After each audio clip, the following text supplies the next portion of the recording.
What's up, everybody? Welcome back to the Casual Big Ten Podcast. Today is Monday, July 10th, 2023. And on today's episode, I'm joined by Brandon, a.k.a. at Old Brando from the Jonesing for Sports podcast. Great show. I listen to it every week.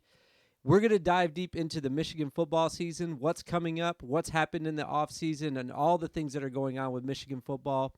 I just want to put a couple precursors on it. We did record this, like all the other interviews that I did were either a few weeks ago or in the past. So if anything's changed with Michigan football, we did this interview on June 20th. So it's about 3 weeks ago now, 4 weeks ago, 3 weeks ago, right? I mean, time is tough. It's tough to keep track of time as it keeps moving forward. But also, Brandon, he's a professional, man. He is very, he's good at what he does. He's good at podcasting. The microphone wasn't turned on with the app that I was using. That was my fault. I should have told him that you have to switch the input on it. And we got it switched about 20 minutes into the interview. So the last 10 minutes is going to sound a little bit different. That was my fault. It's not Brandon's fault. Like I said, he's a professional. He would have had that stuff locked up if it was his podcast. But nonetheless, still sounds good. I think it sounds fine. And I think that everything that we talked about was awesome. And I hope that you guys enjoy this interview. All right, joining me now is Brandon, a.k.a. Old Brando from the Jonesing. Some people would say the best part of the Jonesing for Sports podcast. Very up for few. debate on that. Joining us to do a Michigan 2023 football preview episode. Brandon, thank you so much for coming on. I tried to get a bunch of experts on. Would you consider yourself an expert, or are you more like me, like a casual? I am we'll just say very passionate fan, but expert I am not. But yeah, it's one of those things where it's an everyday, read every article, get to as many games as possible. But I'm not an expert. I've been in the press box one time, but that was it. And I've always wanted to get back. But it's not in the cards right now. But was anybody up there, like any old players or anything? Did you get to meet anybody while you were up there? No, I actually was. Well, let's see. It's going back a ways now. I was doing some freelance sports writing a few years back, and this was actually at Notre Dame, where I was in the press box for Notre Dame USC, where I was sent to cover it by the local newspaper, and that was just a highlight experience. So even though, sorry, Notre Dame fans, if you listen, I hate Notre Dame. That was an awesome experience. And, you definitely see the tradition in history. Man, I would love to be able to sit up in every press box, check out every team in the Big Ten and of course, just the surrounding areas. So not an expert. I got to pretend to be an expert one time, and it was probably one of the highlights of my life. Yeah, I would say, the thing is, listening to your podcast, though, the one thing that I like about it the most is it feels it's not the same as mine. I don't prepare at all, and I feel like you guys definitely have way more knowledge than I have when I just hit record and start spewing silly stuff out. But the thing I like about it the most, though, is it still has a very casual feel to it. It just feels like a couple of guys sitting around talking sports, and that's what I like about it. So you have yourself, and then correct me if I'm wrong about this, but Travis is your brother, right? Yep. And then Travis and Cody are both brothers. Yep. He's your brother or their brothers? We're all brothers. Oh, you're all three brothers. Yeah, 3 brothers. I didn't know that. For some reason, I didn't know that. I thought Cody was like an outlier. So because so he's an Ohio State fan podcast, where there's 2 Codys. There's Cody, my brother, and then there's Cody, the Ohio State fan, who comes in from time to time to offer that rivalry perspective. So yeah, it is a little confusing with 2 Codys. We have regular Cody, and then we've got Buckeye Cody, we hate him, but we love him. Oh man, that's totally my fault for not. I should know the difference. I listened to enough that I should know the difference in their voices. But yeah, Cody, the Ohio State fan, has been on quite a bit, though, the last few episodes. Yes. Yeah, Cody and myself have been doing basically some off-season college football stuff because we're sickos like that. And then my brother Cody and my brother Travis, who comprise the trio for the Jonesing for Sports main podcast, we do everything covering sports in the state of Michigan. So not just college football. We're going to be talking Tigers when it's, when we want to talk about the Tigers, when it's not too painful. Yeah. We're supposed to be talking about the Pistons, but we haven't been because I've been too mad about the draft lottery. And then, once football season ramps up, we'll be tackling the Lions and, of course, Michigan and Michigan State with a lean towards Michigan because we're all Michigan fans. Gotcha. I'm going to try to restrain myself and not talk about how excited I am about the Lions right now. As I got a Lions helmet like right over my head. I'm really excited about the season. But we are here to talk about Michigan, their season that they have coming up, all the things that happened in the offseason, and then kind of look forward to the season that they have upcoming. But before we do that, what is it just because you grew up in Michigan, or do you have any other connections to the university that made you guys want to, or you specifically even start covering the team at this level? Yeah, I think it's just all family connections. I'd say it probably starts with my grandpa, who attended the University of Michigan, and he didn't finish there because he had to go fight in the war, and then finished at Western Michigan. So that's a lot of my allegiance right there. I cheer for both teams. I grew up watching Michigan with my grandpa. I went to a lot of Western Michigan games. I cheer for the Broncos quite a bit. However, my grandma was a Notre Dame fan. And so we had a house divided there. So half of on my dad's side is Notre Dame fans. The other half is Michigan fans. Then my mom's side, everyone is Spartans. So I've been kind of exposed to it all in our area. And just for whatever reason, when I would watch those games, something about that maize and blue really stuck with me. When I'd see the winged helmet, when they'd play the victors after a touchdown, I knew that was special. That is something beyond what I've watched with these other teams. And I loved it. And my brothers all kind of came up the same way too. And so basically when this podcast started, we found ourselves around the dinner table. We all come back to my parents' house from our different walks of life, some in college, some living. My brothers now are in Indiana. I'm up in Michigan. But we were around the dinner table and we were talking about sports for hours. And we realized, you know what? We love this. We got to do this more often. And if we're going to do it, let's record it. Let's see if anyone else wants to hear this stuff we're talking about. So that's kind of how it all started. And it's just been fun ever since. We're not experts, like you said, but man, do we have a great time doing it. And it's probably not for everybody. We're pretty casual, and a lot of our content is comparing, let's say, Michigan and Michigan State to like a Marvel movie, whatever's coming out recently, right, or Star Wars, or just really off-topic stuff. And so hopefully that resonates with some people, but most of the time our passion is going to hopefully resonate with everybody. Yeah. I love it, man. Coming from Michigan, I love listening to your guys' show. I listen to it as often as I can. Put it in my little rotation, and it's always a good listen when I, put it on the old headphones, or mainly when I'm driving in the car. I love listening to you guys' show. Let's talk about Michigan though, specifically today, and you can focus all your energy right on them. You don't have to cover all the teams that you guys usually cover. Off season this year. And this is pretty much off season every year. It feels like right when the season is over, the media machine starts up and Jim Harbaugh is leaving the University of Michigan. It seems like every year. Yep. And it doesn't feel like he's going to this year. Is that something that as a Michigan fan you're getting sick of, or is it just something that comes with the territory when you have a high level head coach like that? I'm absolutely sick of it. I 100% could foresee. I think this is going to be a really good team. So I think they're going to have a lot of success. And I would predict we're going to go through the same old circus next offseason. And yeah, I guess if you're having success, you just have to put up with it.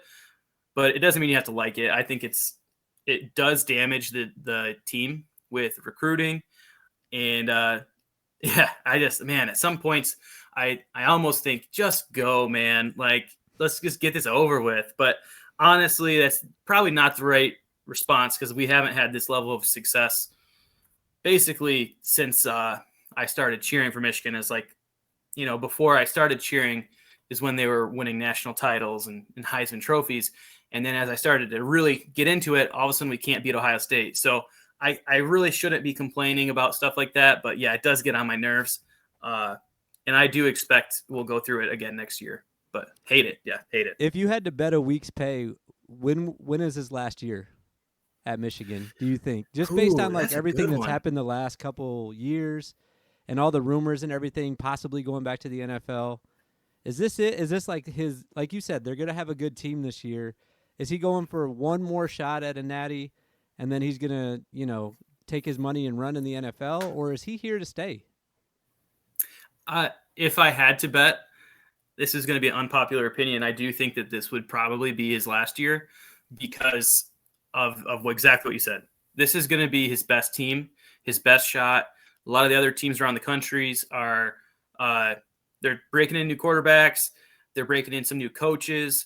So if there's a year to get a Georgia, to get Alabama, like they might not be at the very tippy top of their game. They'll still be elite teams, but they might be gettable.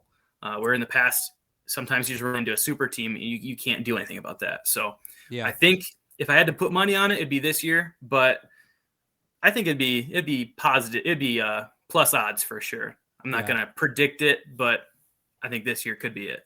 I could definitely see that happening as well. One thing that he has done really well, though, is in the transfer portal. This year, in this offseason, there's been a lot of guys leaving, but a lot of guys coming in, too. The first guy that I think of, he was one of my favorite players to watch there, was A.J. Henning. He's now going to Northwestern, so you lose a really good wide receiver, who I think is a really good wide receiver. But then on the flip side of the ball, you bring in, what's his first name, Josh Wallace from UMass, and supposed to be a really good defensive back. In your opinion, were those the two, was that the biggest loss and the biggest gain, or was there anybody else that left that was going to have a bigger impact, and anyone else that's coming in that's going to have a big impact as well? So I think most fans have pretty much moved on from him at this point, but the guy that I was really disappointed about was Eyabi Okie, who was a defensive end, or I guess edge defender. He was the second leading sack getter last year behind Mike Morris. And so ever since Aiden Hutchinson, Michigan fans have been just clamoring for whoever's going to be that next elite defensive end. And obviously, like, Aiden Hutchinson doesn't grow on a tree. And Mike Morris, he was the Big Ten Defensive Lineman of the Year. And we were still like, man, this guy's not that good. So we're wanting so badly an elite defensive end. And Mike Morris off to the NFL. Eyabi Okie, we would have thought maybe could be that next guy. And then he transfers to Charlotte. So that was a little bit of a shock to a lot of fans. However, Michigan then brings in his replacement, actually brings in this guy even before he transfers, possibly prompting him to transfer, Josiah Stewart out of Coastal Carolina, who is a very similar style, more of a speed rusher rather than going to overpower a guy. And so he might just fill that gap and some. I'm not really sure, what his role will be, but I think he'll be pretty effective. I don't think he's going to be an Aiden Hutchinson or maybe even a Mike Morris, but I think he'll be a really positive defensive force for them. The guy I'm going to go with, the transfer, is Ladarius Henderson, just because they're bringing him in to play left tackle, which in my opinion is one of the most important positions to defend JJ's blind side. And so if he can do that well, he's also stepping in for another NFL draft pick, Ryan Hayes.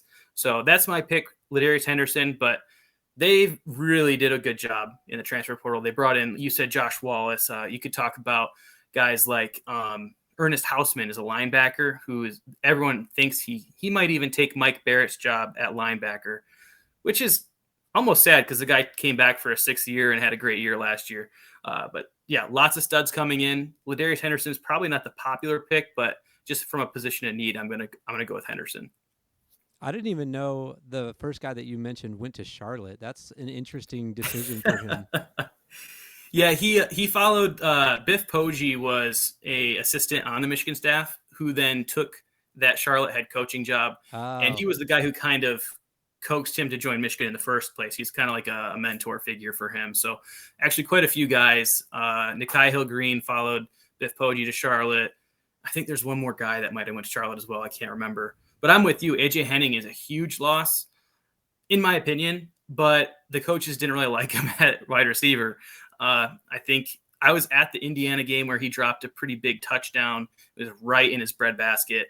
And it seemed like after that, I don't know if he got a target like the rest of the year, but he's electric. I'm actually pretty excited to see what he does for Northwestern. I'll be cheering for him.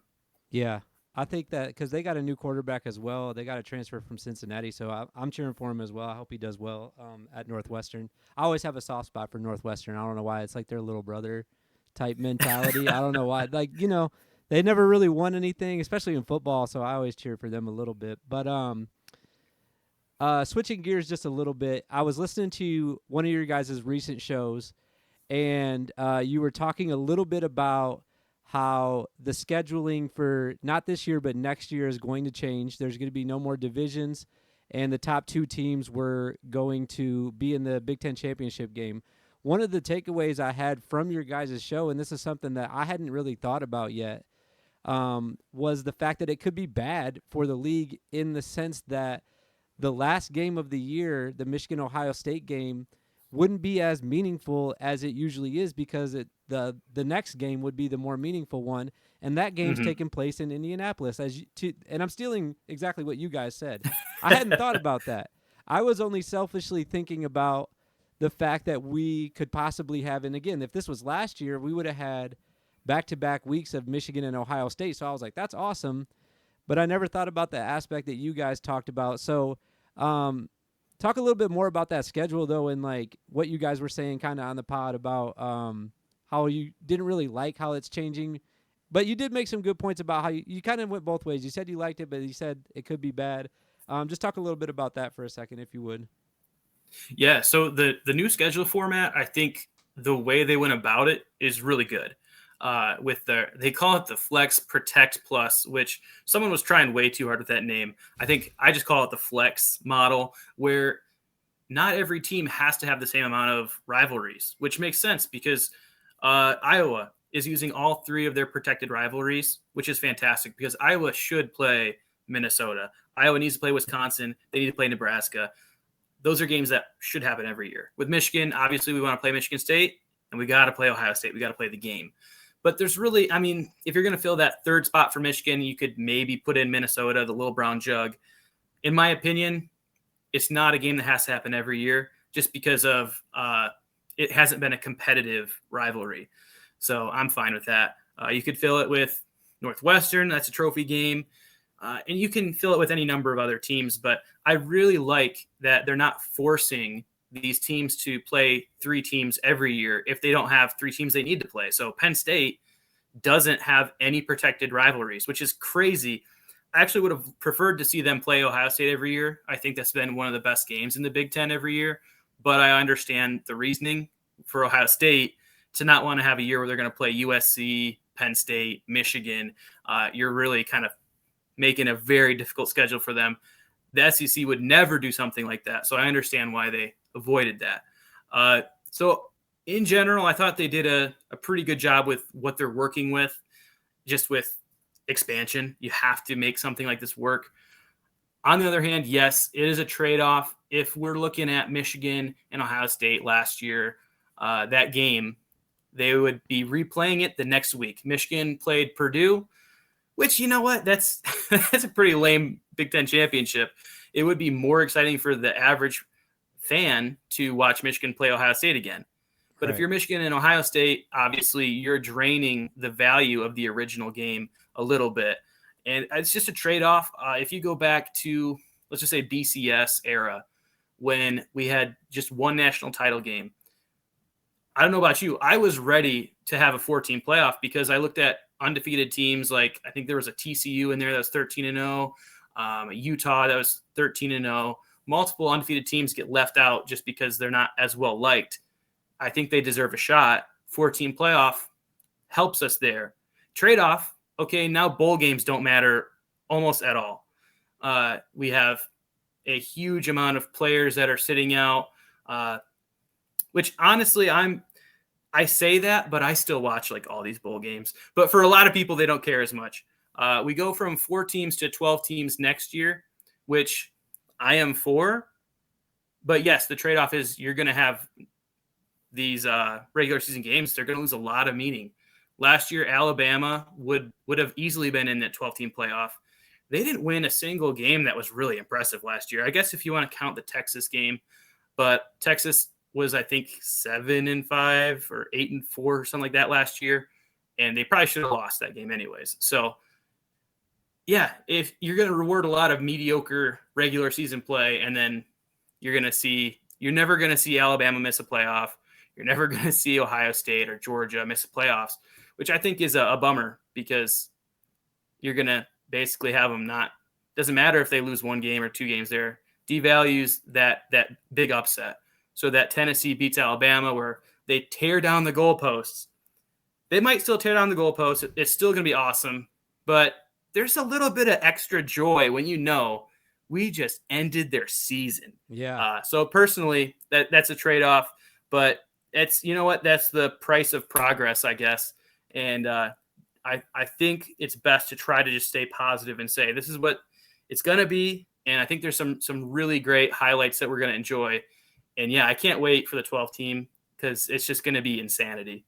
I do like what Cody said, though, on your show as well, because I think, and you could correct me if I'm wrong, but I think what I heard him say was that I don't know if the championship games are going to be as meaningful anymore, because in the scenario like I was just talking about where it was last year, the games at Ohio State, if you're a Michigan fan, you still want to win that game at Ohio State. If you have to play them the next week, one's 12-0 and one's 11-1, they're both going to the playoff anyways, then the championship almost doesn't matter. So it's almost like both games don't even matter at that point. Yeah. Which is tough. I do not like that. Maybe I'm just being avoidant. I'm almost trying to just say it might not happen that much. I don't know. It's definitely hard. I think on the podcast or maybe off the podcast, Travis or Cody asked me, would you go back to the BCS? And I had to think about it, because I think that wasn't the worst, to have. I mean, at least I think about from a Michigan perspective, last year, Michigan would have been in the national title game. When we wouldn't have to have that horrible upset by TCU. But then again, most people probably really appreciate it. It was a great game. So yeah, it's interesting. I always, from the beginning, argued for 8 teams, and I still think that that's the correct answer, because it still leaves games that are meaningful, because you can end somebody's season still if they have 1 or 2 losses, and it allows teams that like you were just talking about, like a TCU. Well, TCU is good now, but I'm trying to think of like Boise State the one year when they beat Oklahoma would have been in the playoffs that year. So things like that could have still happened with 8. But it's like you said, that's just how it's going to be now. So we got to be excited about it. This season, though, none of that is happening. So we still have our divisions. We still have a 4-team playoff. And Michigan is still going to play football.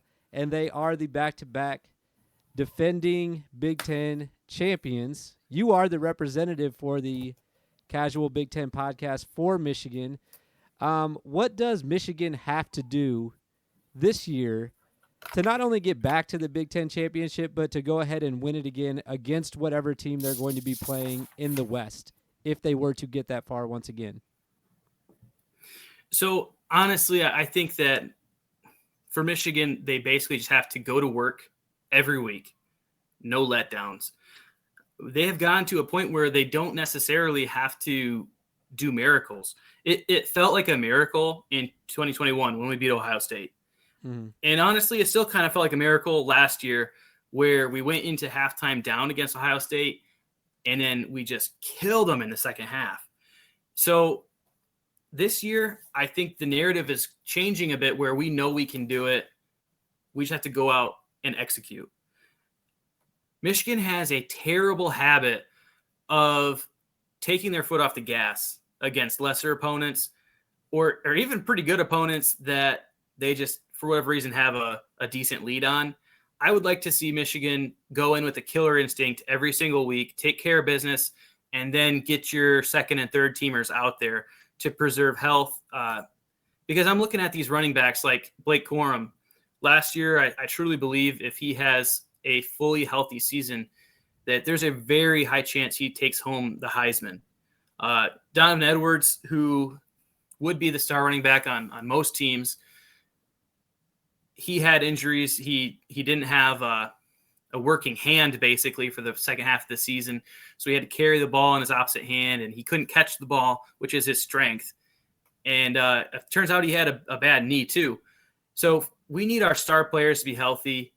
And I think the best way to do that is to just mow through these lower tier teams. This is an easy schedule. So going through the first half of the season, keep your guys fresh, get up big, and just do what you have to do. A lot of times it feels like against these lower tier teams, we let them hang around a bit because we don't want to show anything to our opponents. The thing is, our opponents aren't stupid. They know J.J. McCarthy can run the ball, and now they know he can throw the ball. So if they know it, let's work on it. Let's do it and keep him safe, healthy, and he's going to have a little more practice if you let him do it in a game. He'll be able to do it better, so maybe he's not throwing 2 pick sixes against TCU in the playoffs. Right. You just mentioned this, so I brought up a slide that I had. The picture's actually right next to you right now. It's a photo of the Heisman Trophy, and then J.J. McCarthy, Blake Corum, and Donovan Edwards all standing kind of next to it or in front of it. Which of those 3 guys do you think has the best shot? Because realistically, these are all 3 guys that could win it. If Donovan Edwards had a full season of what he did after Blake Corum went down last year, he probably would have won it. If Blake Corum didn't get hurt, he might have won it last year. And then obviously, I think JJ, not last year's stats, he wasn't going to win it, but the way that he started to air it out at the end of the year, I think that if he continues a full season of that, he could certainly win the Heisman Trophy. Who do you think of those 3, or is there someone else on the team that you think could bring home that trophy? I know you already mentioned Blake, but is there anyone else that you think could win it? No, those are the 3 guys that I actually have, and it was dumb on my part. I did put some money down on all 3 of those guys to win the Heisman, just because as a homer, the odds were insane, and it would probably be my favorite bet to ever cash. But the guy that I think has the best chance is Blake Corum, because of the style of offense. They want to run the ball. Harbaugh just said that he wants to do more of a 50-50 style where they're going to pass as much as they run. And it's one of those things where I'll believe it when I see it. I honestly believe Blake Corum is just going to run the ball a ton, and Donovan Edwards can do that, but Blake Corum is a better between the tackles running back right now. So I'll go with Blake Corum. McCarthy's got the highest upside, where if, like you said, if they were to let him rip, he should be the Heisman type of guy that they should put out there. But with those 2 running backs, I just can't see him throwing the ball enough. My comparison for what I would love to see with J.J. McCarthy, and I'll probably get some flack for this, I would like to see his statistical performance look like a Justin Fields back in like 2019, where the Buckeyes had J.K. Dobbins, who ran for over 2,000 yards. So obviously they ran the ball a lot, but Fields still passed the ball for like 3,300 yards. He had 40 touchdowns, and both of those would shatter Michigan's records for passing yards and touchdowns in 1 year. And so he only it's threw possible. The ball 7 times too. That's the impressive part. They were all 100-yard touchdown passes. It felt like that year, man. Every time I saw a highlight of them, it was just 60, 70-yard bombs every single time. Yeah. And that's why actually I use that as the example. As a defense, if you're expecting, because they weren't afraid to let Justin Fields pull the ball. That's actually one of my favorite styles of offense is the RPO. If he's handing the ball to J.K. Dobbins, who could gash you for 70 yards, or pulling the ball and running it himself, and he can do it for 70 yards, or he holds the ball and then throws it off play action, it's unfair. And if Michigan runs that style of offense where J.J. McCarthy is either handing the ball to a Blake Corum or pulls it and runs it himself, or he could pull it and throw it to Donovan Edwards, who could be in the slot, the possibilities are endless. And yes, they should be more explosive. My big gripe is I don't think they will let them do that, because we got to save it for our big games. So we'll see. I'd like to see him let JJ cook. That's what I got to say on that. I was literally just about to say that. I've heard the let Russ cook so many times. The way you were talking, I was like, just let him cook, man. That's right. All right. One last question before we get into the schedule, and then we'll finish this thing up. Is there a guy? You've mentioned a couple names already with the transfers, and then you talked about Barrett a little bit. Who's a guy that, if you're a casual Big Ten fan and you're not always watching Michigan, who should they circle on the Michigan defense and say, I need to be watching this guy and what he does every snap? So if you're a casual, you got to watch Will Johnson. He was a freshman cornerback last year, and I truly believe he has the ability to be the best cornerback in the country this year.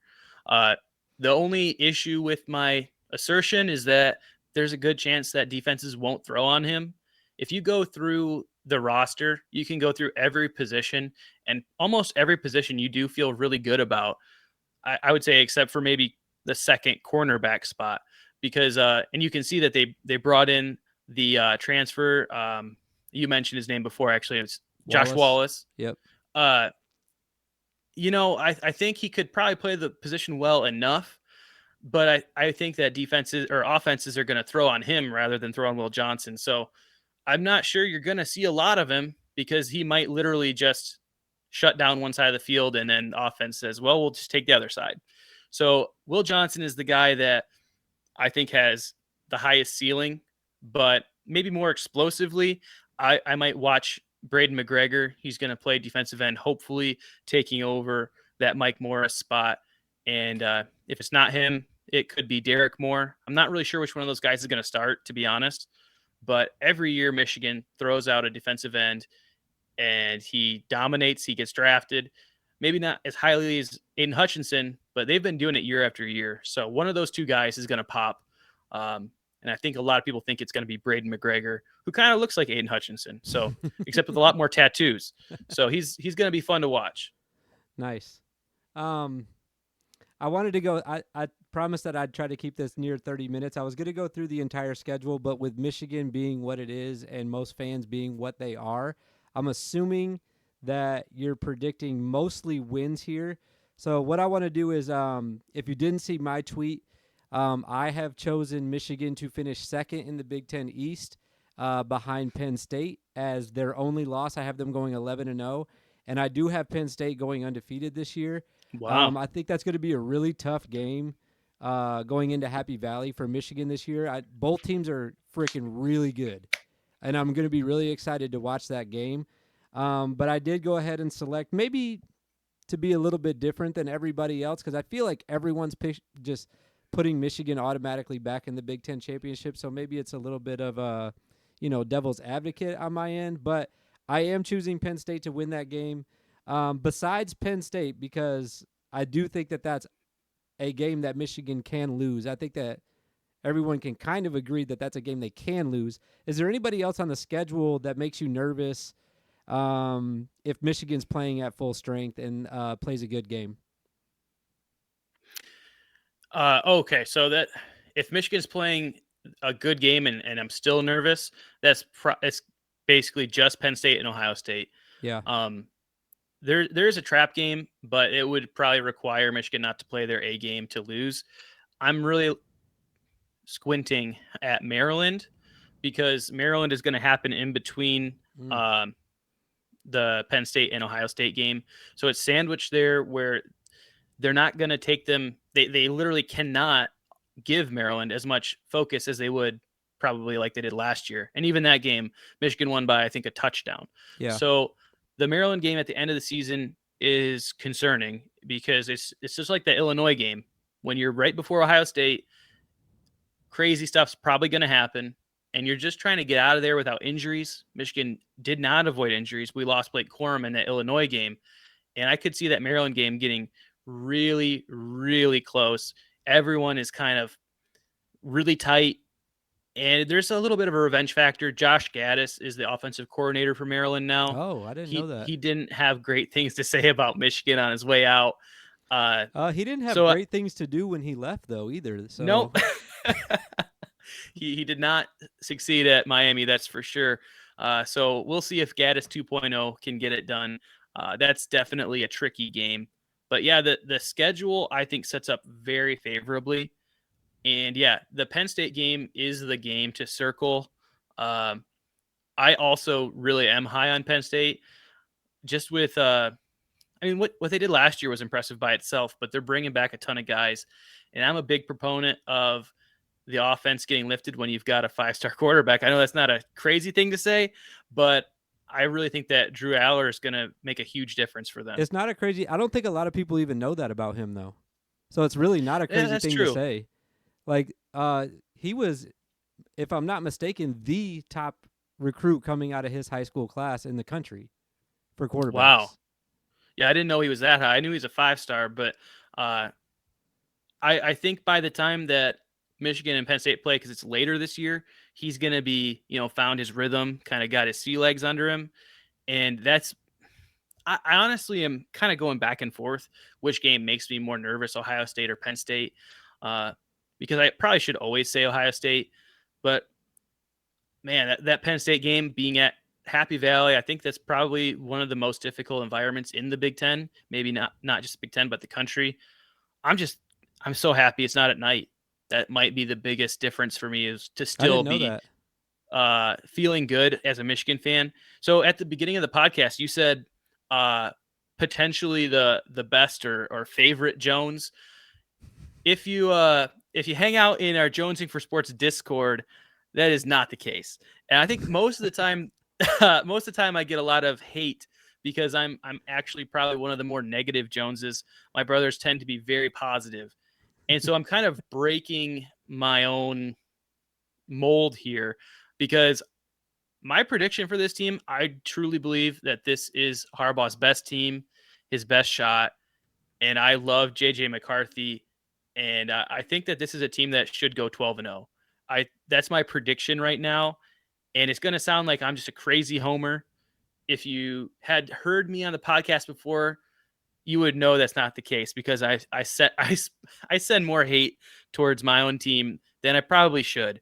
And yet this team, I'm so excited about. I think the defense is going to be nasty, and I think the offense has just got too many weapons. Barring injury, I don't think any defense is going to be able to keep them from getting to where they need to go. So I'm honestly, I can't wait. I need the season to get here, because this is the year. This is a natty or bust season, in my opinion.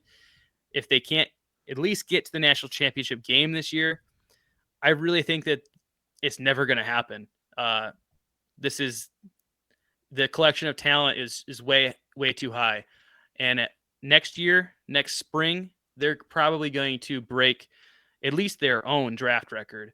And I think that they might even break the draft record for a number of players drafted. We'll see. I could be way off, but that's my prediction. I actually knew I was cutting my grass when I heard you say that on the podcast. I remember where I was when you said that the first time. I was like, man, are they really going to have that many draft picks? That's ridiculous. Well, it's going to come down, to team success. I think these guys are going to feel like they're able to move on if they achieve their goals. And then some of these guys, like JJ McCarthy, he might just come back. And there's a lot of defenders who are going to be third-year guys that they might come back, and then I could be completely off base, and maybe 2024 won't be as big a step down as I think it could be, because if they're trying to replace basically their entire team or starters, it could be tough. And 2024 schedule is not 2023 schedule. So I am focused 100% on this year, and then if it falls apart after, we'll deal with it then. I think it is a strong foundation. I don't think it'll fall apart, but I think we could definitely in 2024, that's when they're going to 12 teams as well, right? Right. And So that's helpful. But yeah, I mean, if you're replacing the entire offensive line, which is basically the reason we are what we are now, they got their work cut out for them. But right now, I'm just focused on this year. I think that they're going to be fantastic. And yeah, I'm nervous about Penn State, always nervous about Ohio State, but I think this is the year that Michigan shocks the world. Awesome, man. Well, Brandon, once again, thank you so much for coming on, shedding some light on the Michigan football program for this year. Looking forward to watching them play. Before we let you go, once again, tell everybody where they can find you on Twitter or where they can listen to you talk more about not only Michigan football, but all Michigan sports Yeah. online. So the Jonesing for Sports podcast, you just have to spell it like it sounds, Jonesing for Sports. You can find us literally anywhere podcasts are found. I listen to it on Spotify, but other people like to use other services. We're also on YouTube, so you can see our ugly faces. Preferably, I just listen, though. My Twitter is Old Brando, and then the Jonesing for Sports Twitter, which is mostly run by my brother, Travis, but I recently got the access to that. That is at Jonesing Sports. And you can also find us on Discord, Jonesing for Sports. And that's where a lot of the fun happens, where we discuss the games that week. We do some competitions with point spreads. And I'm terrible at it, but it's still a blast. And we trash talk each other and just predict things sometimes, share some of our winning or losing bets, and have a great time. So just a great community of people from all. I mean, we've got people who are not Michigan fans, obviously, and they still have a good time, even though most of us cheer on the Maize and Blue. So yeah, find us on Twitter, on Discord, and the Jonesing for Sports podcast, literally anywhere you can find a podcast. Awesome. I appreciate it, man. And I will, hopefully we can get you on mid-season and discuss a little bit more about what's going on. Yeah, hopefully I'm not sounding too much like a crazy person by mid-season and my predictions aren't completely gone crazy by then. So I appreciate you having me on. That was a blast. All right. We'll talk to you later. Yep.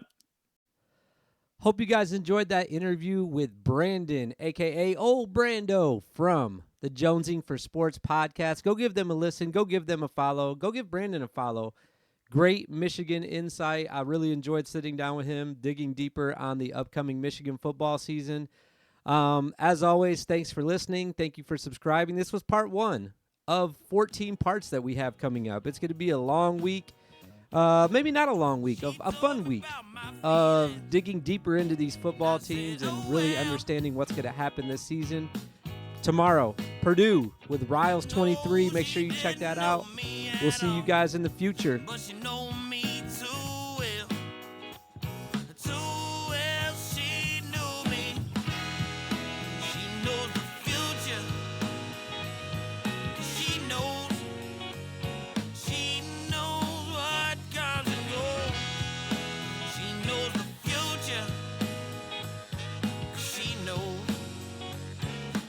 Everything